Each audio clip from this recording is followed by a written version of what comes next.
Okay, so today I'm going to show you exactly how to use some features here at through the Granite Bay High School Learning Lab, as well as how to use Prezi, Google Presentation, and the resources you should be using to do your own research for this final project. You'll want to use this tomorrow during our workday, next Friday, and you can also use this at home while you are working with your groups. I'm going to post this tutorial on Blackboard. It's also on YouTube, so you can access it anytime you need to. So you want to start off by going to the Granite Bay High School website. And when you're at the Granite Bay High School website, you'll want to scroll down on the page to where it says Research with Us. And you can find that right here on the bottom left-hand corner. So you'll click that and you're going to be taken to the Learning Lab or the Library Learning Center website. You'll scroll down the page and there's a few different options that you have. Once you scroll down the page, you see Gale Student Resources and Context, Opposing Viewpoints Resource Center, and ABC Clio databases. Now, you'll notice that under each of these, there is either a library ID that you need to use. For ABC Clio, there's a username and password. So if you don't know this information, you have to go back to this page to get it. So for example, once you click Gale Student Resources and Context, it's going to ask you for the password, and our password was Grizzlies. So you type that in, hit proceed, and it should take you to the Gale homepage. Now, specifically for this project, we are focusing on answering this question: what is the appropriate balance between citizens' right to privacy and the U.S. government's responsibility to protect its citizens? So you want to look for things related to those concepts. For example, we could look up NSA, and you'll notice that NSA comes up with several different resources, and as you scroll down, you see NSA surveillance. So these are common things that are searched for using this resource. So you can click something, and it will search for you. And you'll notice here on the left side, there's something that says everything, and we have different resources available. We have reference pages, images, news, magazines, academic journals, videos, and audio that are related to the search term NSA surveillance. So if you just want to look at news articles, you can click news and up will come up any of the news articles. There's 384 articles related to NSA surveillance. And you can use these to help you. For example, you could even look up something like Fourth Amendment.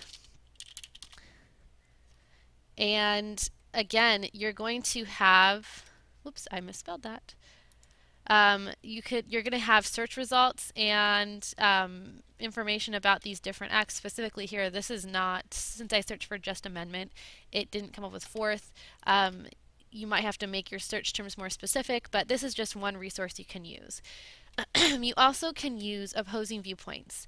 Opposing viewpoints is different than Gale or ABC Clio because opposing viewpoints actually helps you find information from different views. So if we go to opposing viewpoints, it's going to ask you for that password again. It's Grizzlies.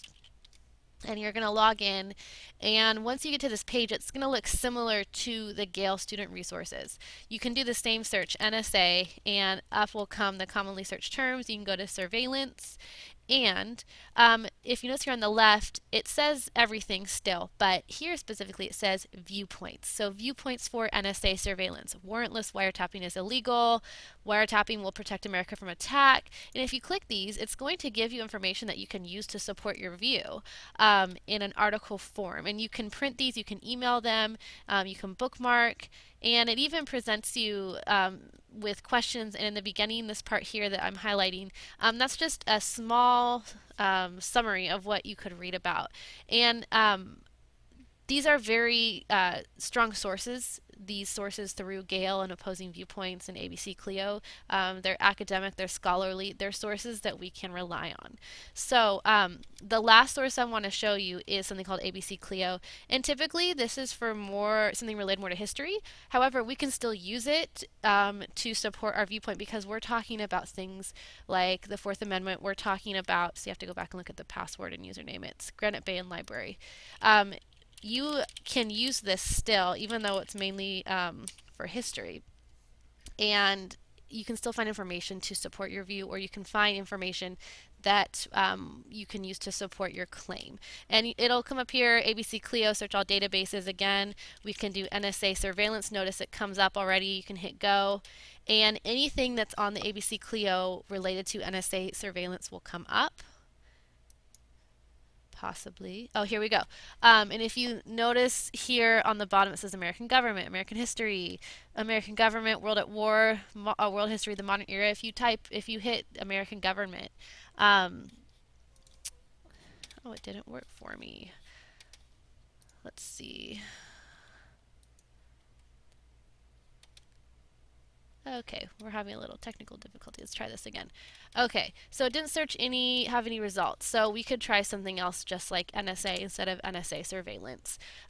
This could possibly be something that you could have issues with as well. So if a search term doesn't work the first time, try different words. Notice that we have 16 things related to American government for NSA. And if you click it, you have all these different articles: NSA wiretapping program, National Security Agency, Cuban Missile Crisis, the Fourth Amendment, and the Age of Electronic Surveillance. That sounds like it could be something that would be worth looking at and that could help support your view.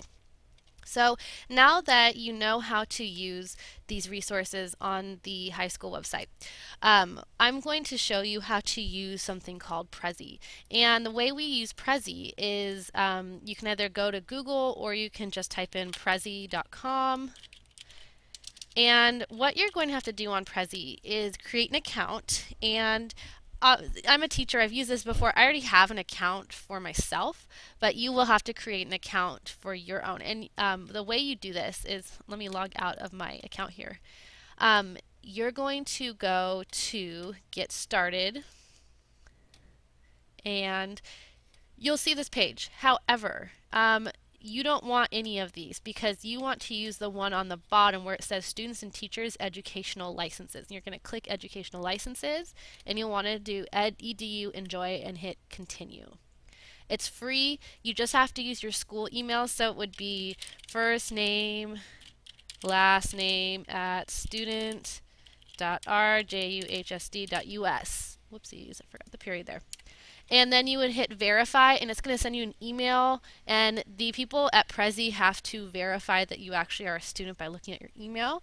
However, it's usually a pretty quick turnaround, and you should still be able to use Prezi. Really easy to use, so I'm going to log in with my account just to show you. Once you get your account set up, let me see if this is the right password here.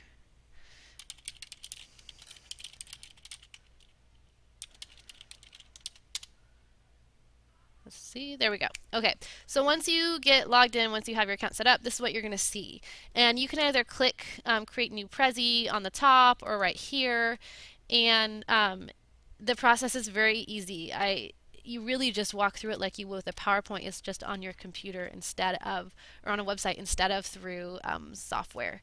If I go back to my screen while we wait for this to load, I already have several different Prezi examples, so I can go through one to show you kind of what a Prezi looks like. This is one I created last year for the last term for the district writing assessment. And it's the same as PowerPoint. You go through the slides, except it's a little more interactive than a PowerPoint. You can see that you can see pretty much everything here. And what happens is when you start the presentation, you'll notice down here in the bottom there's a little arrow. You click the arrow and it moves you through your slides in a kind of different way. And so it just looks different than PowerPoint. You can interact with it a little differently. Notice that you can move from one part of the presentation to another. Like I said, it's pretty self-explanatory and it's really easy to use. There is an app for your phone. However, you cannot edit the presentations on your phone. You can only edit them from a desktop. So keep that in mind. I believe you can also edit these from Google Chromebooks as well. So when it comes to selecting what you want your Prezi to look like, there's all types of different templates that you can use. There's the latest. You can click more to see the different templates that are available. So as I said, pretty simplistic. You just fill in the blanks. If you choose a pre-made template, it does everything for you. You just have to fill in the blanks. You can also start a blank Prezi down here on the bottom, and you get to create your own Prezi from scratch. You don't have to use the templates they have. It's just a little more time consuming because you actually have to go through and make your own Prezi. Your other option, besides using a Prezi or Microsoft PowerPoint, I'm not going to show you how to use PowerPoint. ask someone in your group to help you with that if you don't know how to use it. I'm going to show you how to do a Google presentation. And what you do is you go to google.com, and if you're on a Chromebook, you should already be logged in with your Gmail account. If you click this little box and go to Google Drive, Google Drive has the presentation webpage on it. So you go to your Google Drive, hit create, and you want to hit presentation. A page will pop up and it looks almost identical to PowerPoint, except it's on a website, and anyone who you share this with can edit it as long as you give them permission to do so. You can share it with your group mates. I even have some groups that are working remotely, meaning that they're working on their project with each other from their different homes and their computers, because with Google Presentation you can do that. So say for example we pick the steps template, and all you have to do is click title, and add subtitle. And to add on a new slide, you just press the plus button. You can even change the font. You can change the size, underline, bold, italicize. It's just like PowerPoint. You can change the colors. You can do pretty much anything on that you could want to on PowerPoint. It's just not as detailed. So now that you have an idea of what you can use and the resources that you can use, I want you to start putting together that presentation on Friday, tomorrow, during those work days. Start exploring these options tonight. Maybe as a group you can start thinking about, what do we want to use? Do we want to use Google Presentation? Do we want to use PowerPoint still?